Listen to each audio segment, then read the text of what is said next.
Scott, you got that scripture on Genesis 29? Yes, sir. For everybody that ain't got their Bible. Good morning. You guys alive or what? Yeah.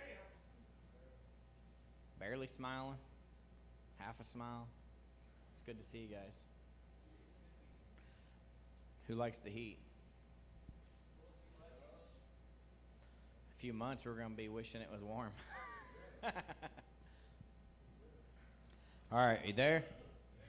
Are you sure? All right, it says, so Jacob went on his journey and came to the land of the people of the east, and he looked and saw a well in the field, and behold, there were 3 flocks of sheep lying by it. For out of that well they watered the flocks. A large stone was on the well's mouth. Now all the flocks would be gathered there, and they would roll the stone from the well's mouth, water the sheep, and put the stone back in place of the well's mouth. And Jacob said to them, my brethren, where are you from? And they said, we are from Haran. Then he said to them, do you know Laban, the son of Nahor? And they said, we know him. So he said to them, is he well? And they said, he is well, and look, his daughter Rachel is coming with the sheep. Then he said, look, it is still high day. It is not time for the cattle to be gathered together. Water the sheep and go feed them. But they said, we cannot until all the flocks are gathered together. And they have rolled the stone from the well's mouth. Then we water the sheep. Now while he was still speaking with them, Rachel came with her father's sheep, for she was a shepherdess. And it came to pass, when Jacob saw Rachel, the daughter of Laban, his mother's brother, and the sheep of Laban, his mother's brother, that Jacob went near and rolled the stone from the well's mouth, and watered the flock of Laban, his mother's brother. Then Jacob kissed Rachel, and lifted up his voice and wept. And Jacob told Rachel that he was her father's relative, and that he was Rebekah's son. So she ran to her father. Then it came to pass, when Laban heard the report about Jacob his sister's son, and he ran to meet him, and embraced him, and kissed him, and brought him to his house. So he told Laban all these things, and Laban said to him, surely you are my bone and my flesh. And he stayed with him for a month. Then Laban said to Jacob, because you are a relative, should you therefore serve me for nothing? Tell me, what should your wages be? Now Laban had 2 daughters. The name of the elder was Leah, and the name of the younger was Rachel. Leah's eyes were delicate, but Rachel was beautiful of form and appearance. Now Jacob loved Rachel, so he said, I will serve you 7 years for Rachel, your younger daughter. And Laban said, it is better that I give her to you than I should give her to another man. Stay with me. So Jacob served 7 years for Rachel, and they seemed only a few days to him because of the love he had for her. Then Jacob said to Laban, give me my wife, for my days are fulfilled, that I may go into her. And Laban gathered together all the men of the place and made a feast. Now it came to pass in the evening that he took Leah his daughter and brought her to Jacob. And when he went into her, Laban gave his maid Zilpah to his daughter Leah as a maid. So it came to pass in the morning that, behold, it was Leah. And he said to Laban, what is this to you have done to me? Was it not for Rachel that I served you? Why then have you deceived me? And Laban said, it must be done so in our country, to give the younger before the firstborn. Fulfill her week, and we will give you this one also for the service which you will serve with me still another 7 years. Jacob did so and fulfilled her week, so he gave him his daughter Rachel as a wife. And Laban gave his maid Bilhah to his daughter Rachel as a maid. Then Jacob also went to Rachel, and also loved Rachel more than Leah, and he served Laban still another 7 years. Could you imagine serving someone for 7 years, working for him? You're expecting that you're going to marry Rachel, and all of a sudden it gets swapped out, and it's the other daughter, Leah. Would that make you furious? Well, why would it make you furious?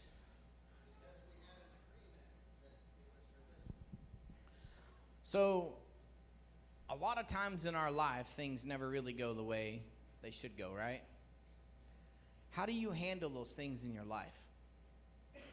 If Jacob was to get mad and say, pretty much, I don't want nothing to do with you, and walk away, he would have never got Rachel, right?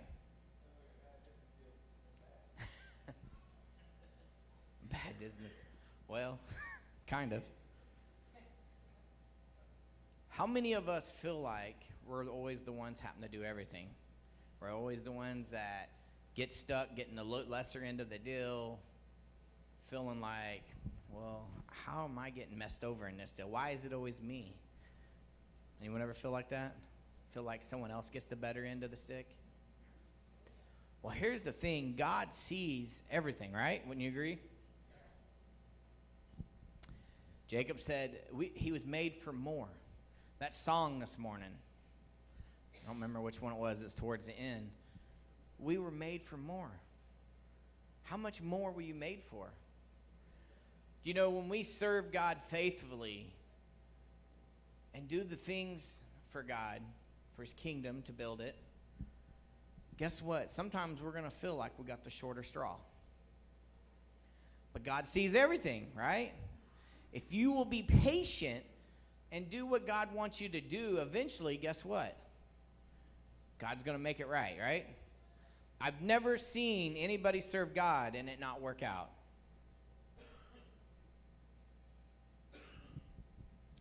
Our attitude, how we deal with things, affects where we're going to be at in the future. How many of us get a bad attitude? We get poor in spirit. Once you get a bad attitude, it's like a flat tire. You ain't going nowhere until you fix that flat tire, right?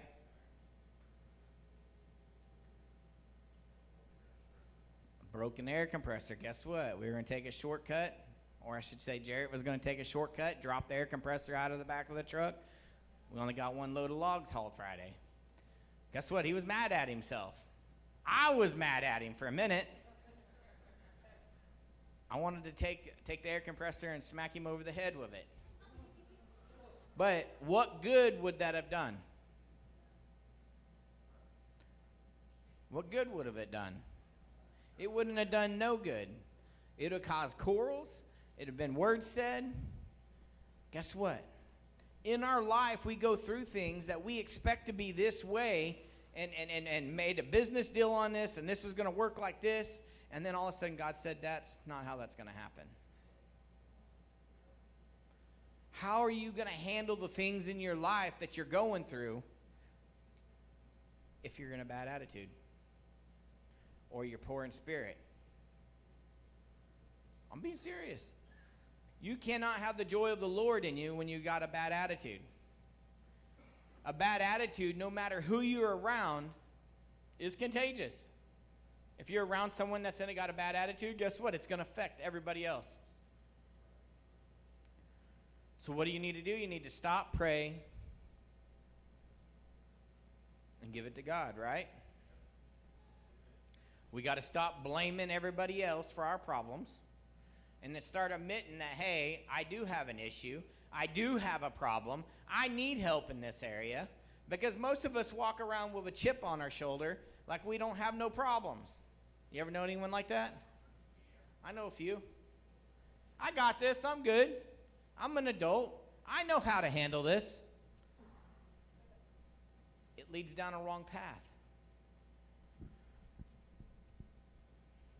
When a person begins to live a life that is beyond the average, what would you consider your life to be beyond the average? TJ? Living for God? I would say the average you see around here is people not living for God. The norm, right? What would make you stand out different than somebody that's not living the average life or that's living beyond? See you involved doing things for God, you for the kingdom, How about helping a brother or sister out? You ever just help someone just to help them? Without a motive? Or do you always do something with a motive in the back? That right there will get you in trouble when you have motives in the background. Being a Christian, there's a time to take and there's a time to give. If you're always taking and you're never giving, how are you going to reflect Christ to the next person? At some point, things need to change in you that you're helping other people. You're reaching in the fire, pulling people out. That doesn't mean immediately that you're going to be the person pulling people out of a fire. But we can't always take and not ever give back. Everyone talks about taking and giving, and it's all about money, but it's way more than money. Everything that we do, how we honor God. A lot of us run to God whenever we're in trouble, and all of a sudden, guess what? He's everything to us. And then when everything smooths out and starts doing good, guess what? Oh, well, I don't need him anymore. I'm good. I'm free. The worst thing that you can do is not have that relationship with the Lord. That relationship should happen no matter what's going on in your life. Every day you should be serving God no matter what's going on in your life. Whether it's bad or good. When you wake up in the morning and you don't feel good, how many of us wake up in the morning and don't feel good? I do quite oftenly. But guess what? If I focus on not feeling good, guess what? I ain't going to amount to anything that day. But if I wake up and plant my feet on the ground and say, okay, I'm doing better today. I'm going to do better than what I feel like. How many of us wake up in the morning and our feelings are telling us, oh, man, I don't know about this. You got to get rid of them feelings, put them behind you, because guess what? If I was Jacob and I was in my feelings and I just worked 7 years to marry the love of my life, I would be upset. Yeah. So that's a double jeopardy. All of a sudden, now you got to work another 7 years to get the one that you wanted. You go on farther down the Bible, I think the next chapter, it's talking about the sheep, the goats. Said he wanted him after he worked for his other daughter 14 years. I still want you to work for me. You've done so well at taking care of the animals, I want you to work. And he said, well, name your price. And he's like, I want all the spotted animals, sheep and goats. He's thinking, well, that's not that big of a deal. They ain't all of them. They're not all going to come out spotted. Well, guess what? But God, that sheep, the sheep and goat herd ended up being his. In our lives, guess what? It's God that makes everything happen. When we come in here, the focus is to get you to realize that without God, you're not going to make it. You want things to happen in your life? Make God number one in your life. Not just temporarily. Not just when we're going through a trial. Not when we're feeling down. But all the time. I know a lot of times we want to just rub him like he's a genie and said, oh boy, I need this. Oh boy. And he's like, where have you been all this other time? Where were you at in the good times? I think about us a lot of time when things are going good in our life. I think we don't need him. We can do it on our own. We got it. We make a mess for ourselves, don't we? How many times in our life have we done one thing over and over and over, and you think, well, it's going to be a little bit different? How many of you guys have had relationships before? Marriages before? And all of a sudden you thought, well, I found the one. I found the one. It's going to be better. But if you don't change your actions and the things that you're doing in your life, it's not going to be any better.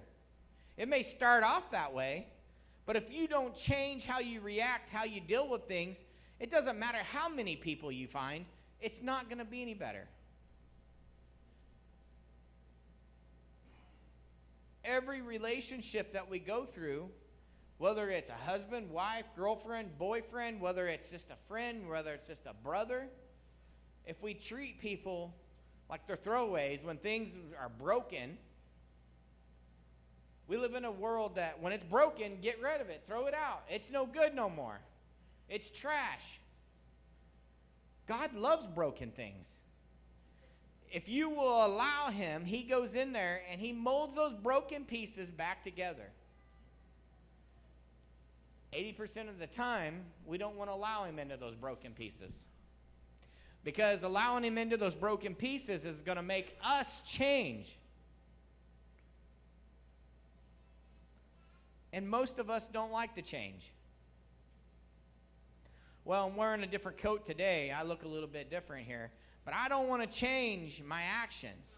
I don't want to change how I deal with things. Guess what? Part of being a Christian, you're not going to be at the same place that you were when you first got saved. You're going to continue to grow throughout your life. You want to pray for patience? How do you think you get patience? By going through things in your life. It's how you learn, how you deal with things.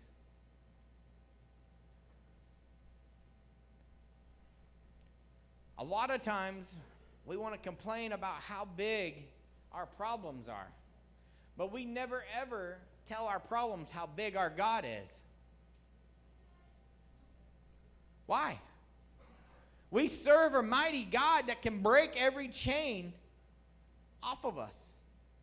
We serve a mighty God that he loves you so much, he don't want to leave you the way you were. But he's not going to force you. He gives you free will. He gives you the choice to choose. He loves you so much, he doesn't want you to be the same. Part of being a Christian is that we get to a point that we start to pour into other people. In our lives, guess what?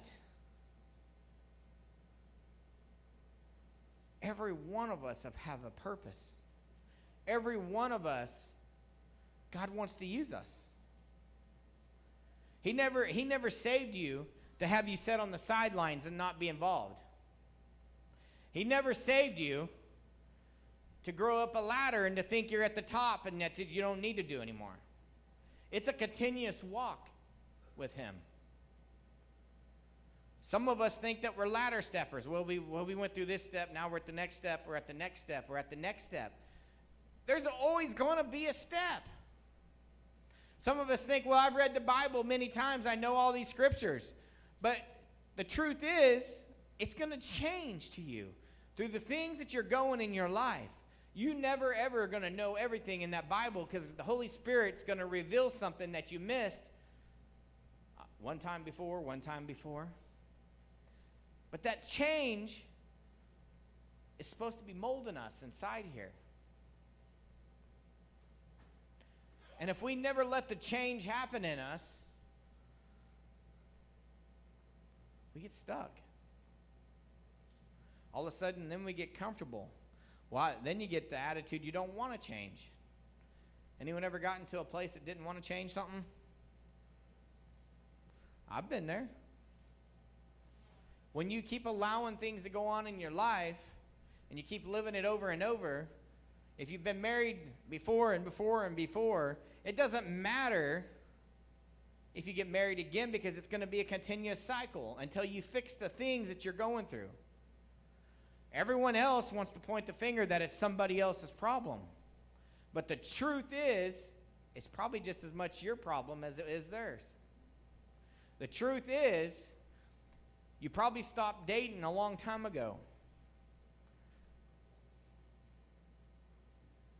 Most of the time, you guys ever got into a relationship, you start dating someone, and they're all dolled up, and you go and get them, and they're all excited to see you, wearing the fanciest things they got, they smell good. Or is it just me? And then all of a sudden, you get married, and then, well, I'm not dressing up for him today. I'm mad at him. Who does he think he is? He makes me cook fried chicken all the time.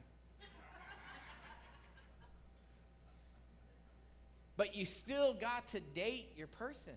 You still got to go after them. You still got to pursue them. It's just like our relationship with God. It's the same way in our everyday relationships. Some of us sometimes think, well, I already married that person, so I don't have to do anything extra. You're going to get the bare minimum. You're going to get the leftovers. Anyone ever got the leftovers in a relationship? It ain't very good, is it? It's the same with God. He doesn't want our leftovers. He wants all of us. He wants every bit to just come into our life and change our life, turn us around. He wants us hungry to seek him. How many of us are excited to see our wives, our husbands, boyfriends, girlfriends, our friends, our sisters? Are you excited to see them? Do you know the difference between love and lust? Most people don't. They think lust is love. A relationship is every day picking your cross up and saying, okay, I'm going to pick my cross up. I'm not going to live in the world today. I'm not going to live in my flesh. I'm going to read the Bible, and I'm going to apply it to my life. Do you know what the biggest stealer of our joy and peace is? Is when we start comparing. Well, this person has a really good boyfriend, or this person has a really good husband. Why don't I have some man like that? The thing is, the grass will be green where you water it, but if you don't water it, guess what? It's going to be a drought fest. Anyone ever looked at somebody and thought, well, why me? Why is my relationship not that good? Why is this person more connected to God than me? It's probably because they said yes. Okay, God, whatever it takes, I want more of you. I want less of the world. I want more of you. I don't care what it takes. I want more of you. That should be our walk every day. I know I've been harping on the whole relationship thing, but it's the truth. At some point in our life, guess what? We've had hurt. We've had things that have hung us up, and we've never healed from it. We've never gotten to a place that we forgave the other person. We forgive them enough to, as long as it benefits us. But if it don't benefit us, oh no, I'm still mad. Guess what? A relationship, no matter what relationship it is, whether it's a friend, brother, relationship with God, at the end of the day, you can't go to bed mad. If you go to bed mad, guess what? You're going to wake up mad. You're probably not going to sleep well. Has there been times in mine and Andre's relationship I was ready to kill her before bed? Absolutely. I'm being serious. But the thing is I know as I'm laying in bed, I'm feeling convicted and realizing I need to, okay, honey, I'm sorry. Because I know if you go to bed, guess what? Mad, it can't be good for you.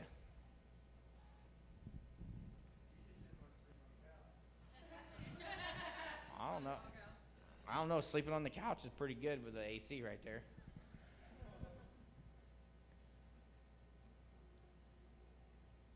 We see our grandpas, grandmas. How many of you guys had a grandpa and grandma that was married for like 50 years or a long time? How do you think that happened? Do you think it was easy in their life? No. When you talk to them, I had one old man one time, I was delivering propane, and he said, you know what the secret to success in a relationship is? He said, having a shop. Every time I got mad, that's where I had to go. And I thought, well, you sleeping out in the shop? No, he had to get out there to calm down, to get at peace.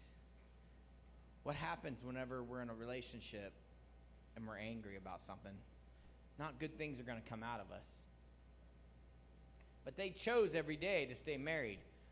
I've even talked to some grandpas and grandmas that had messed around in their younger age, had affairs, and all kinds of things. But it was a choice that they had to make. The bad thing is, a lot of us grew up not feeling secure, not feeling like we mattered, And so we just hooked up with the first person that came along.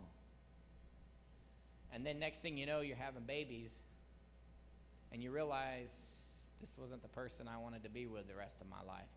That's why you young kids, when I ask you, you want to date someone? Are you willing to marry them? Can you see yourself married to them? Because when it comes down to it, guess what? Things happen. Once you have a kid together, guess what? Whether you're with that person or not, you're still connected the rest of your life to them. Soul ties. But you know, when I was younger, guess what? I didn't look at it like that. I thought, well, if it wasn't good, I'm moving on to the next one. And then I just put another chain around me, and another chain around me, and another chain around me, another soul tie. You guys ever heard of soul ties? Those ain't good. Those ain't godly. If you got soul ties, that's something that you need to pray to get broken off of you. You guys ever been in a past relationship and all of a sudden that's all you can think of was the past person? I'm not talking about husbands and wives either. When we get married, we make an agreement with God, right? It's not just to get married in the legal system and have a piece of paper. It's between you and God. They're not meant to get married and then walk out of it. A lot of times, the problems that we move into another relationship, we just grab them and carry them into the next relationship. That's why we need to get healed. That's why we need to know what we're doing is the right thing. Guess what? How many of you guys have ever thought, well, I'm going to do this because I feel like this is where my feelings want me to go, but nothing works out? Who's the one that holds all the keys in the world? Our Father. If he don't want it to work out, he ain't going to let it work out.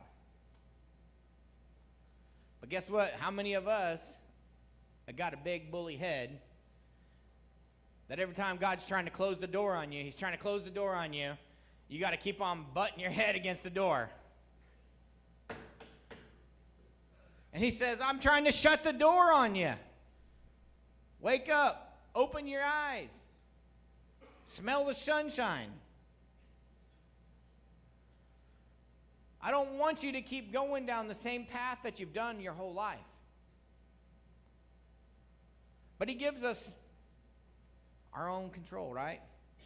It's our choice whether we say yes or no. It's our choice whether we follow him or not. It's our choice if we continue to walk the same path. Free will. Could you imagine living in a kingdom that we didn't have free will, that you had to do this, had to do this, had to do this? It would be hard to love that person, wouldn't it?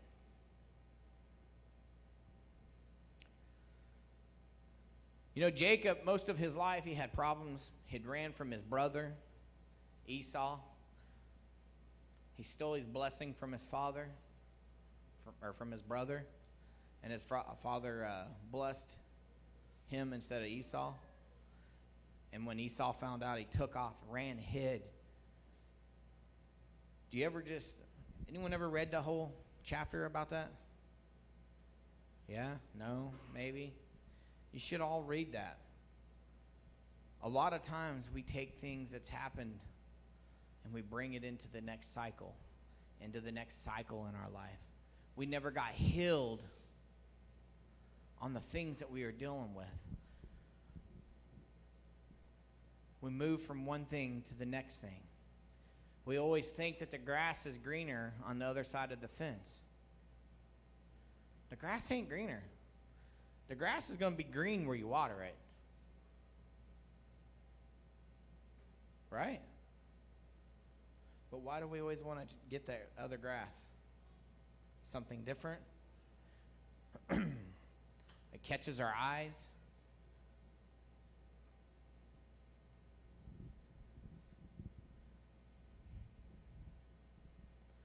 Power and blessing came on Jacob's life because he he never criticized Laban. He never attacked him. He never dishonored him. He just kept giving and giving and giving. Jacob was doing more than what was expected. And in the end, just as it was with you and me, God saw and he rewarded. Even when you don't think anyone sees the little things, he does. God sees and rewards. Jacob said, I was made for more. You want to change your life? Say you're made for more. Say you're not happy with just bare minimum. You're not happy with just surviving. You want more for your life. You want more for your kids. You want more for your children. I'm watching right now, our generation of people, I'd say around 40s, marriage is nothing. Divorce is nothing.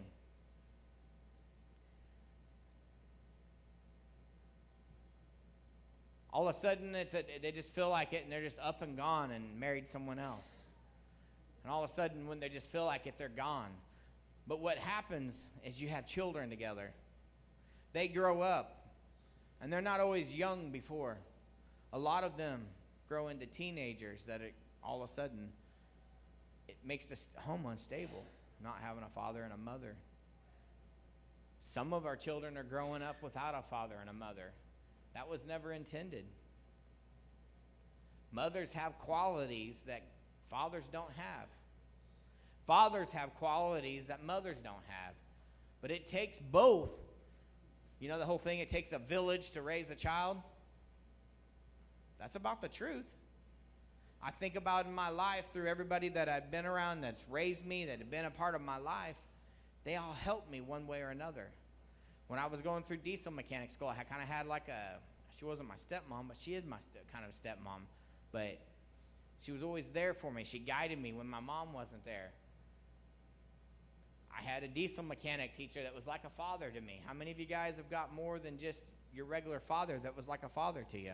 That fathered you, that loved you, that poured into you, that said, hey, you need a spanking.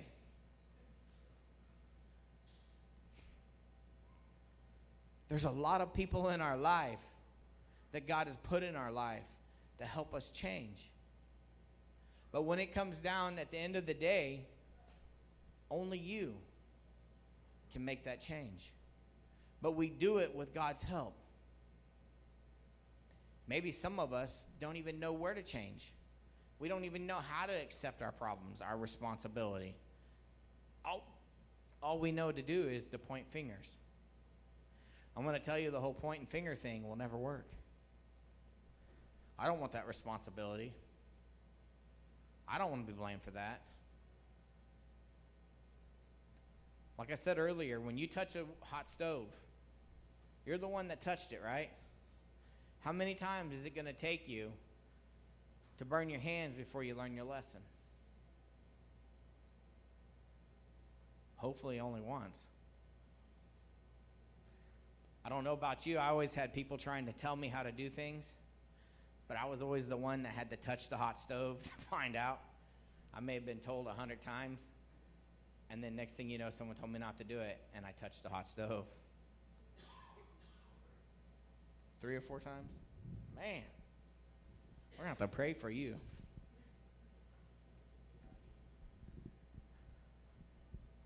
Our attitude is going to affect where we go, how we deal with things.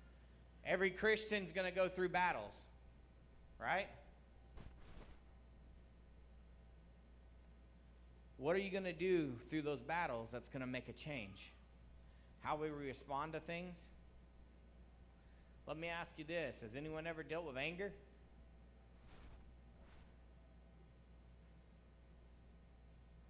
How do we deal with anger? If there's something that's causing you anger at the moment, you probably need to back up from the situation. Because if you don't back up, you're going to do something that you shouldn't do.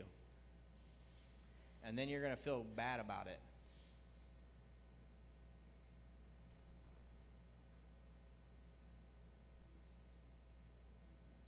In our life, guess what? We do have some emotions that we deal with. But we're never, ever supposed to be led by our emotions. When we read that Bible, it gives us a basic guideline of how to deal with things. When we get angry and we get upset and something doesn't work out, how are you going to deal with it? Are you going to let it get to you, Jessica? Or are you going to say, okay, this didn't work out the way I thought it was going to work out. What do you want me to do today, God? How many of us, when things ain't going right, do we just step back and say, okay, well, apparently this isn't what we were supposed to do today? And all of a sudden, God puts you in the place of where you're supposed to be at that day or what you're supposed to be doing.